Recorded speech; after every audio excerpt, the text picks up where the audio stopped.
Here we go. Hello everyone, and welcome to the third episode of Panzer in the Works with your hosts, Panzer Bros, and Me, Historic Hippos. today, if you haven't gathered by the title, we're talking about Log Horizon, both seasons, and also spoilers ahead. So if you have not yet watched it and don't want to have any of the spoilers, don't watch any further and watch it because, well, you kind of need to watch it.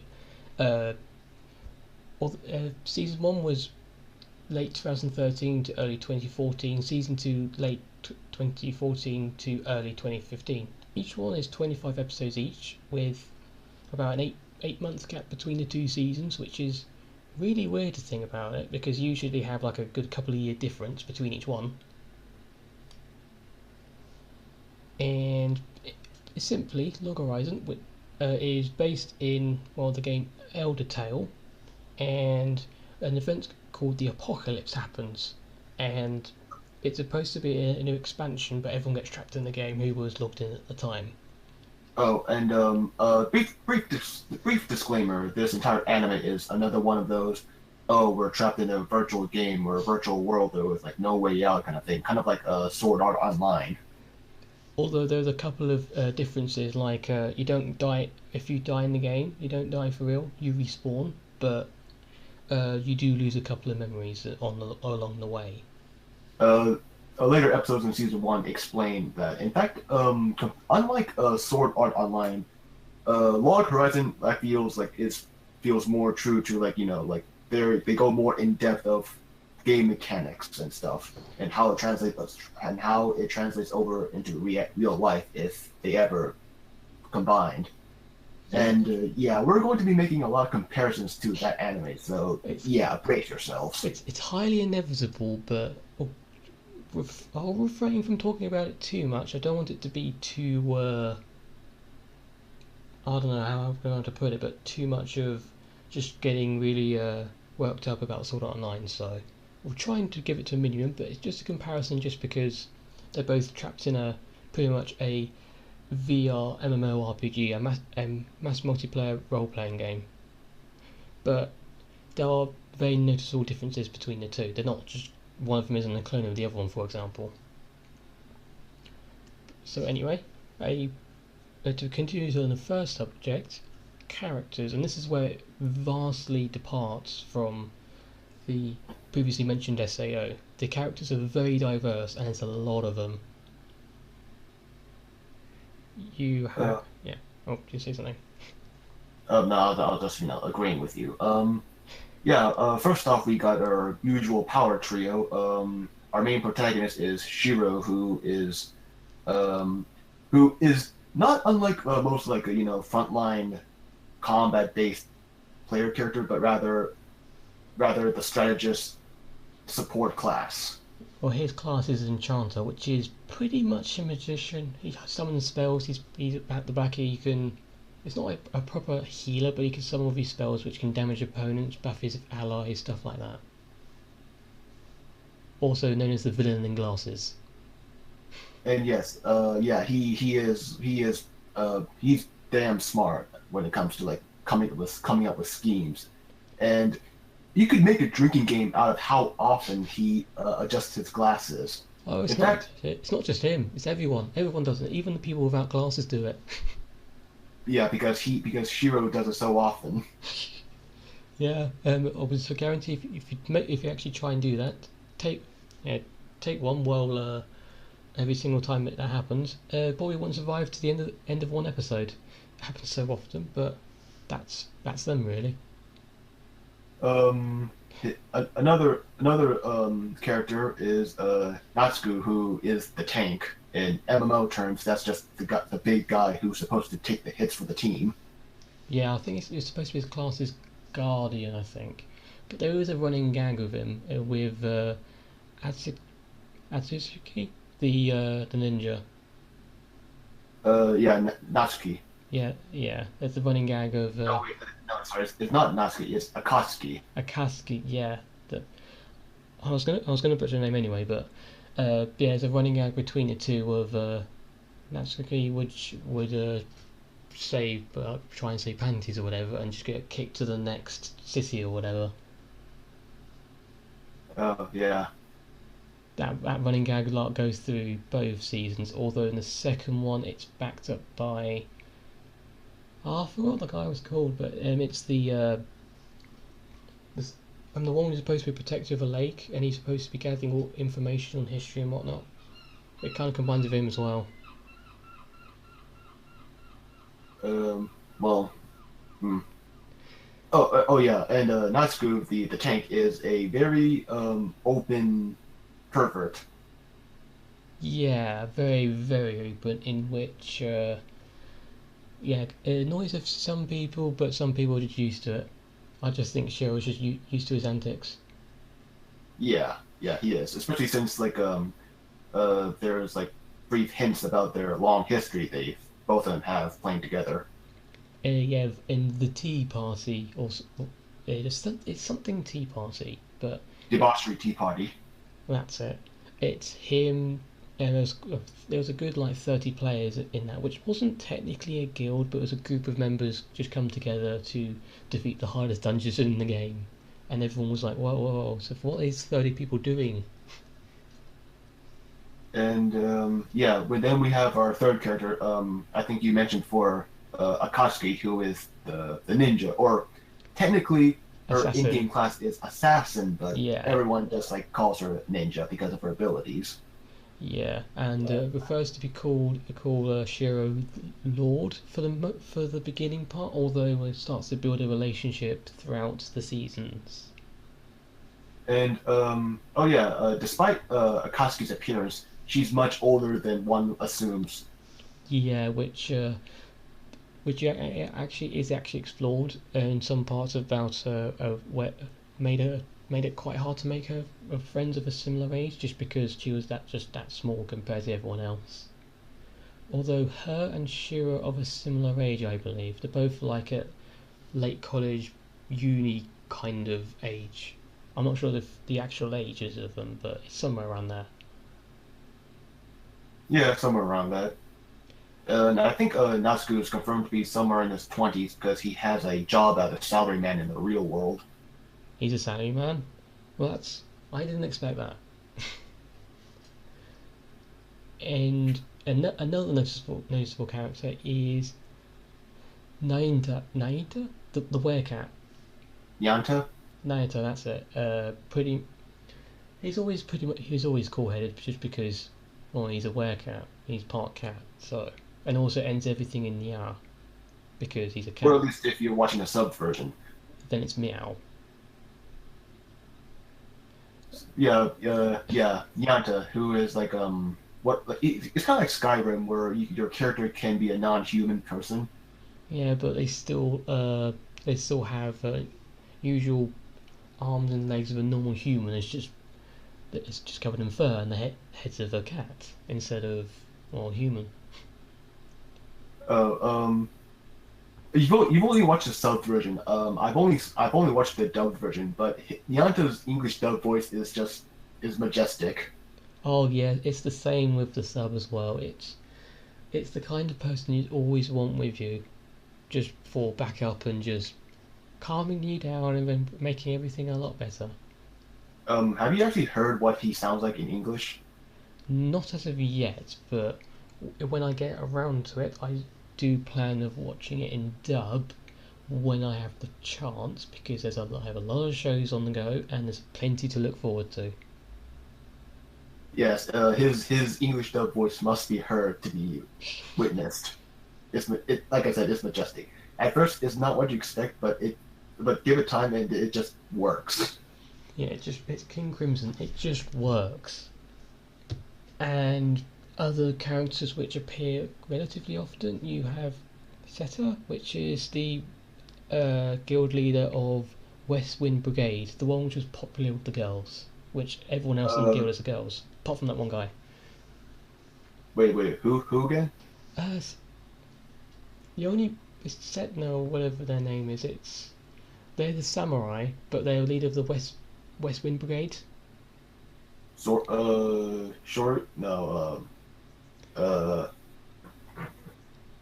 Yeah, you're talking about that one guy who's dressed like a samurai who just happens to attract every girl in his radius. Yeah, just everyone is just. There's also one guy in there as well.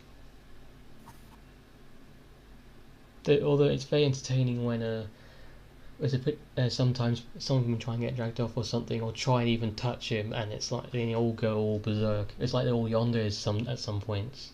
Right. His name is Sojiro. Sojiro, that is it.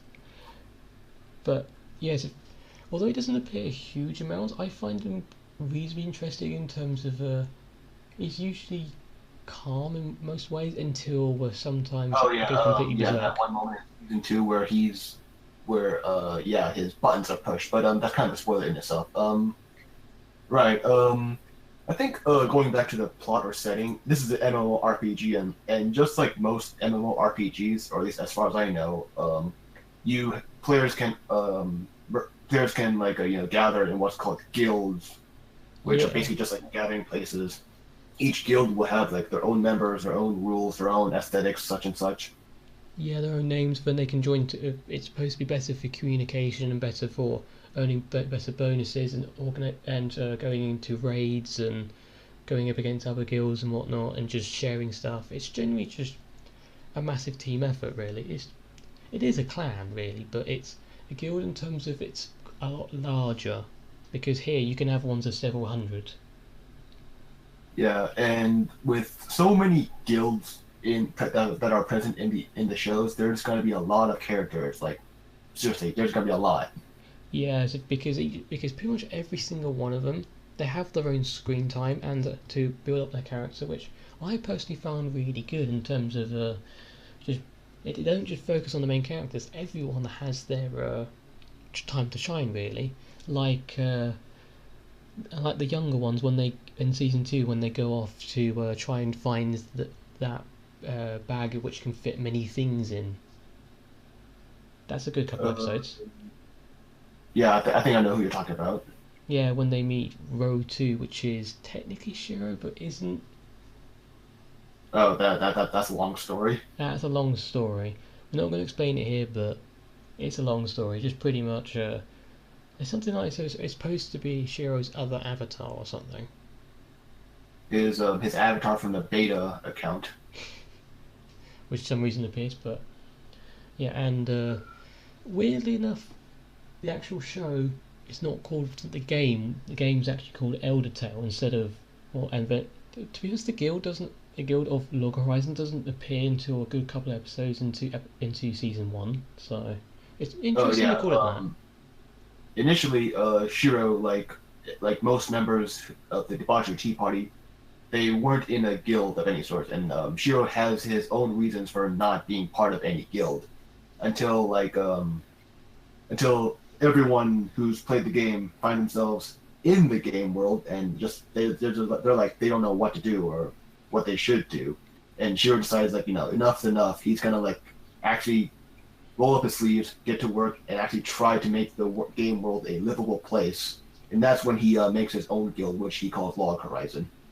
Yeah, it's not only that as well. He actually forms the Round Table as well, which is the most powerful guild in the major city, which an entire show is based in. Uh, Pretty much they all join together and try and come up with ways to prevent player killing and ease of trade, and also working together with the people of the land, which are generally NPCs of non-player characters, which generally roam around towns and whatever. But ever since the apocalypse, they've become more human, and that's kind of a major story point here, saying that as gradually as it progresses, it becomes more real life. Although there's still major game points all wrapped into it, but it becomes more real.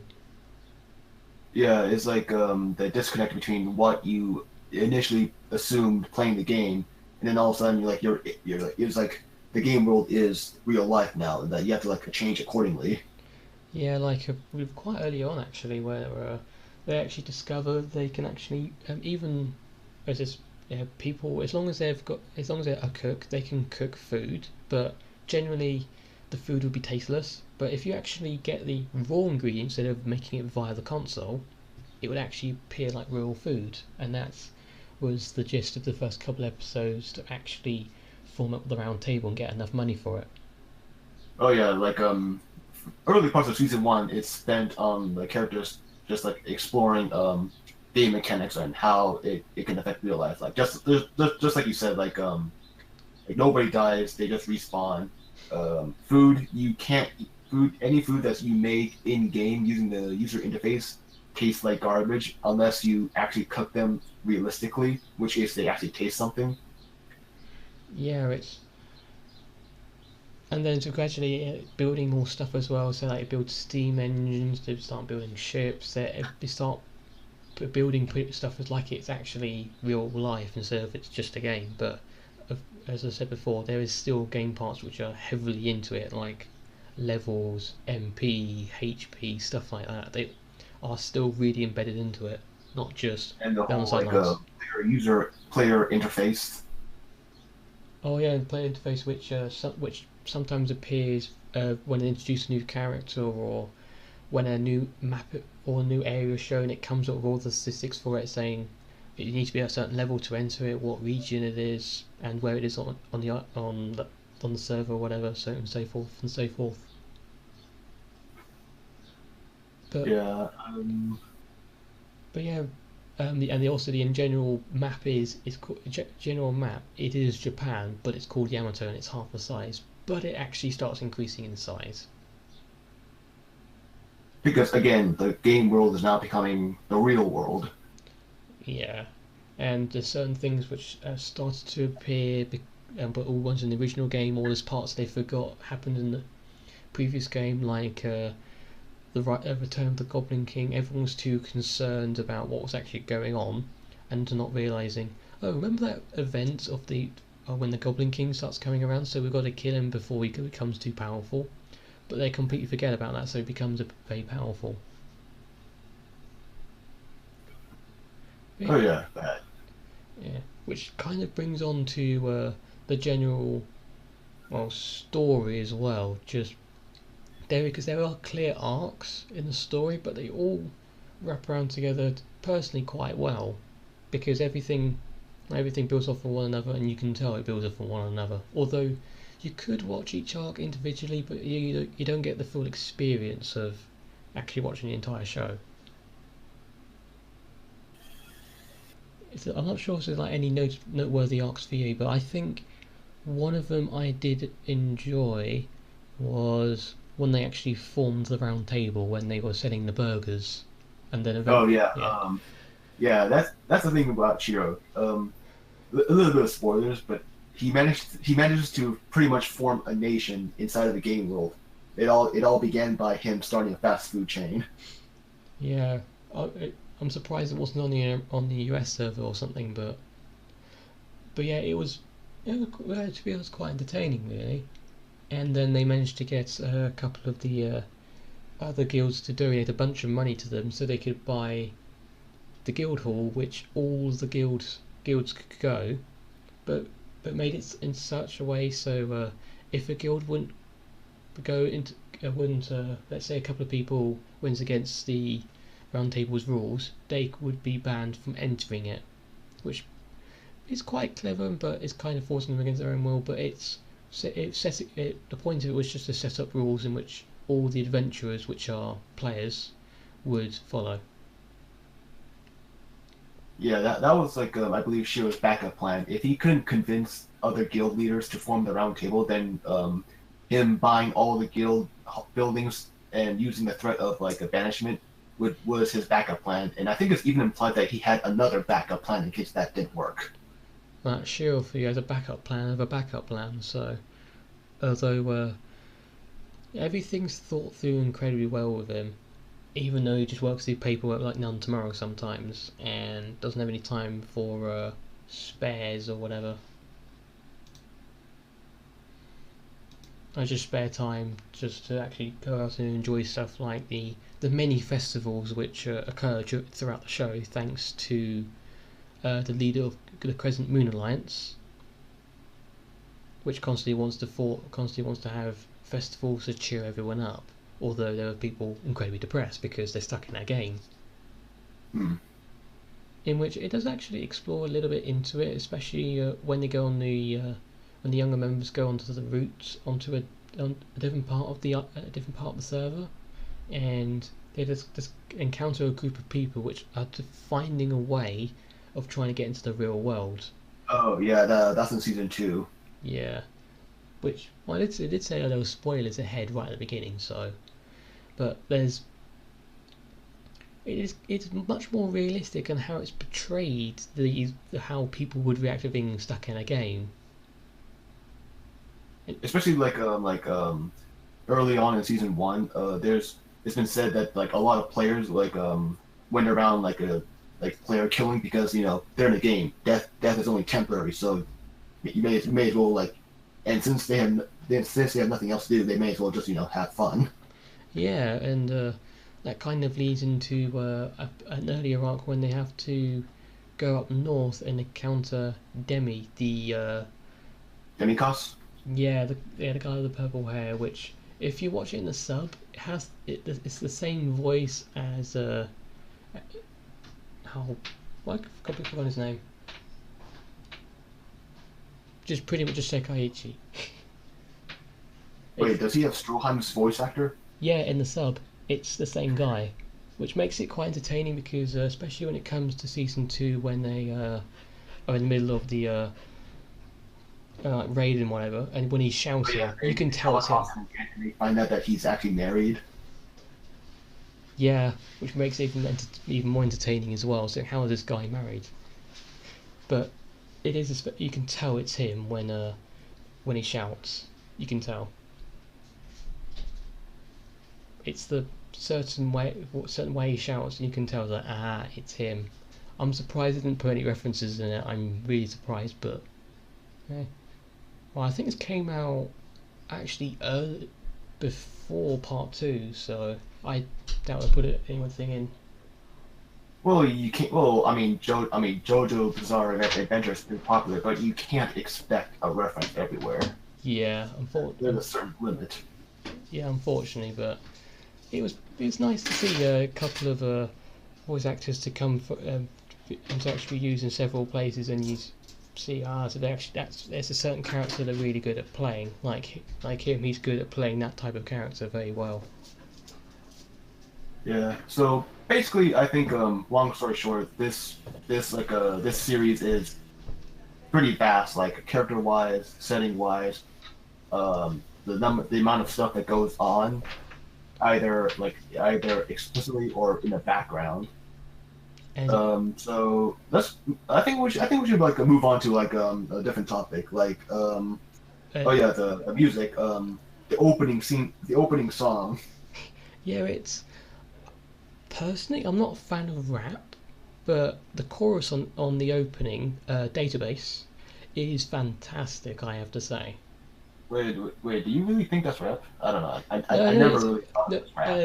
no, it's not rap per se, but it's that kind of style of music of where it's quick, or it's a bit too quick for me, and I don't know, it doesn't seem to flow hugely well the rest of the song, but I know it kind of does. But I like the chorus. The rest of the song I can skip over, but once I go when I play the episode, I skip for like the first 20 30 seconds of the song, and then I listen to the chorus, which is I like.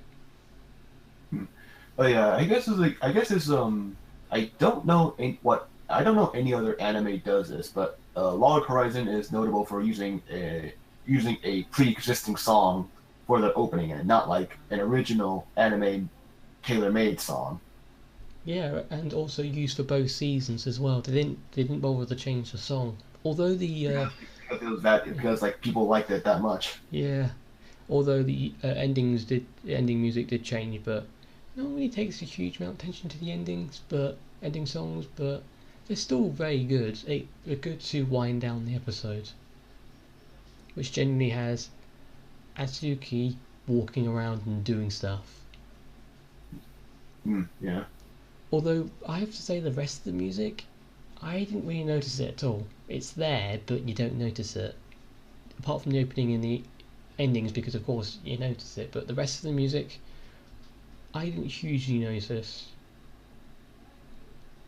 There was like no Hmm. point where it was like, wow, that music was brilliant. Apart from like the opening and whatnot, it was oh, that music fits really well, but you don't notice it because all the action's going on.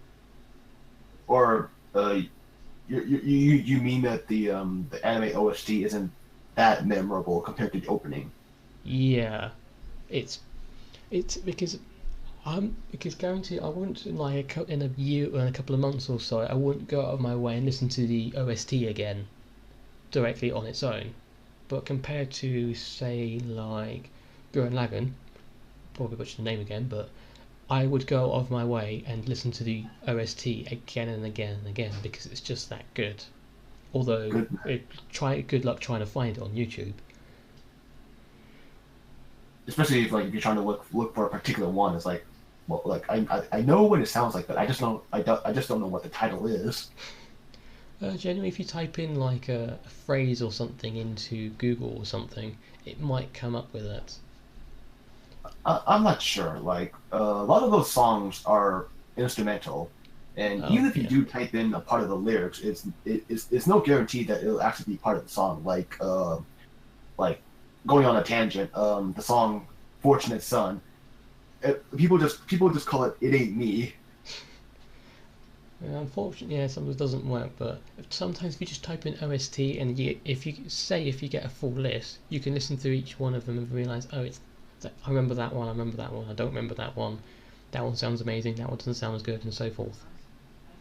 That also works. But if the entire OST is on there, which for Gurren Lagann I doubt, because some of the songs are copyrighted in terms of you can't actually show it in certain countries. Oh, I'm sure there are websites, non-YouTube websites out there somewhere, but that's a topic for another day. That's a topic for another day. But but yeah, an overall con. But yeah, let's. What about any possible improvements you could think of to make the show perhaps a little bit better? I can't think of anything like personally, I prefer season one over season two because I felt like season one was it was. Mm, Well, they were done. I think Yeah, my problem with season two is that it's a bit more like drama stuff. I think it was also done by a different studio as well. It's same director, and same people behind it, but the overall studio was different, I believe. Well, the different art style is debatable. Yeah, I've and heard somewhere that the new art style for season two is actually more it resembles more what the manga version looked like.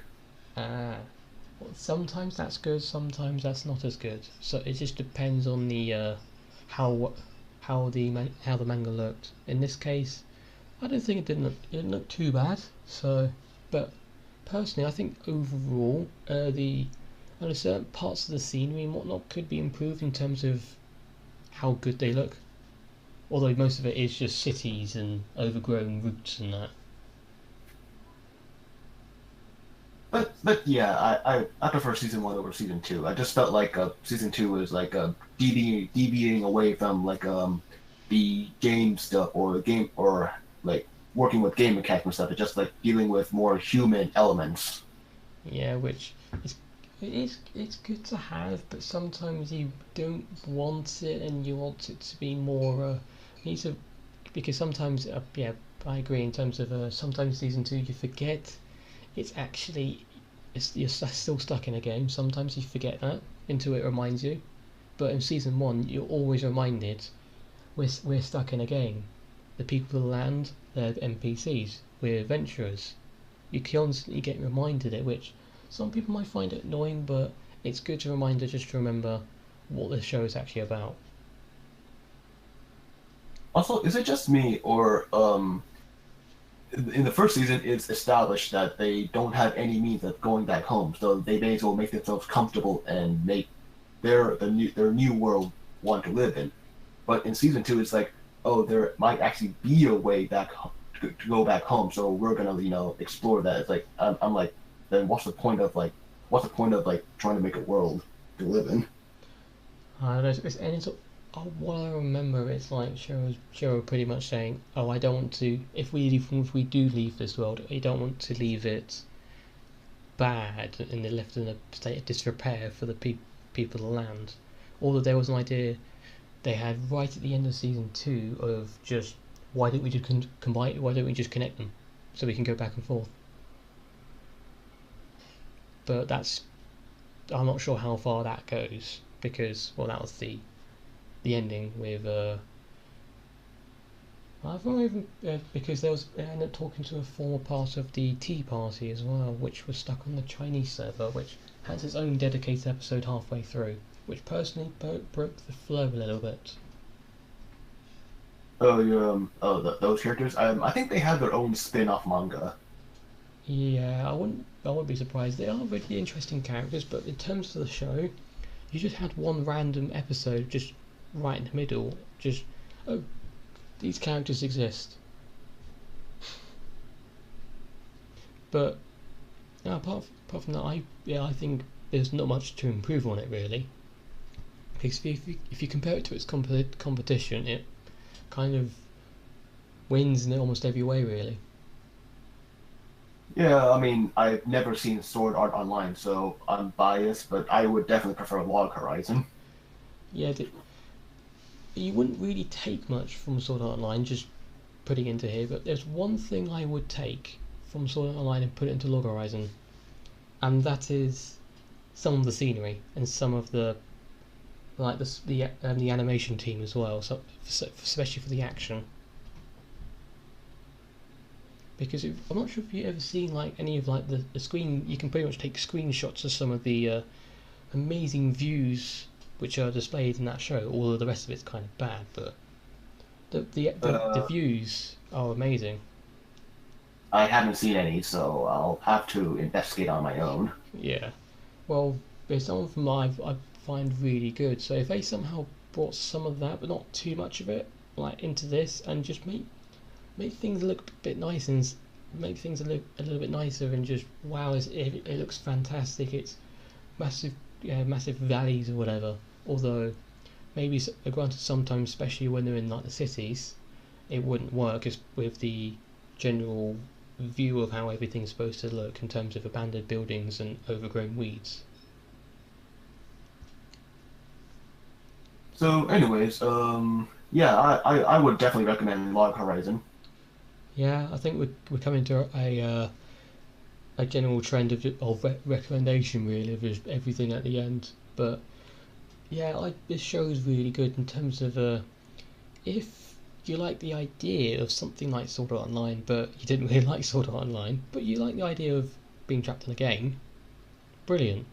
Just watch this. Or alternatively, even if you're not really interested in MMORPGs, for the fact that of just the good characters, and well, especially for season 1, how the characters actually are built upon and in their own ways, and even some of the side characters get the spotlight. And although you don't remember the names, you will always remember some of their faces, especially the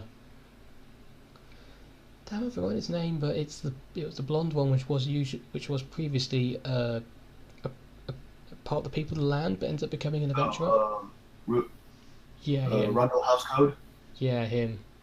See, Oh yeah, like yeah, going off on a tangent here. It seems that no one really knows how to like correct. No one knows the correct spelling to Rundle House Code. I'm not surprised, honestly. It's really over the top name which fits his character, which brings back to the point of just the characters is brilliant. I really enjoy the chemistry between the characters. But yeah, it's just conclusion recommended if you haven't watched it, which it's been out 4-ish years.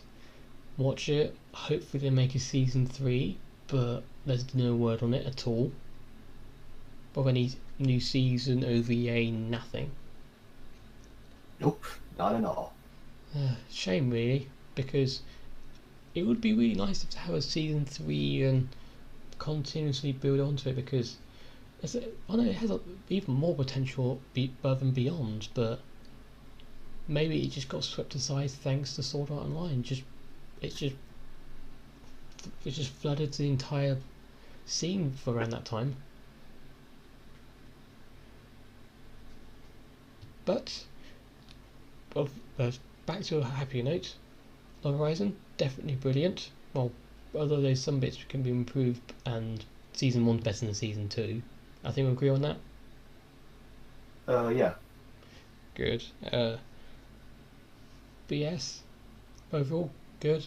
Watch it if you haven't already, and that's about it. I think. Anything else you want to add? No. All right.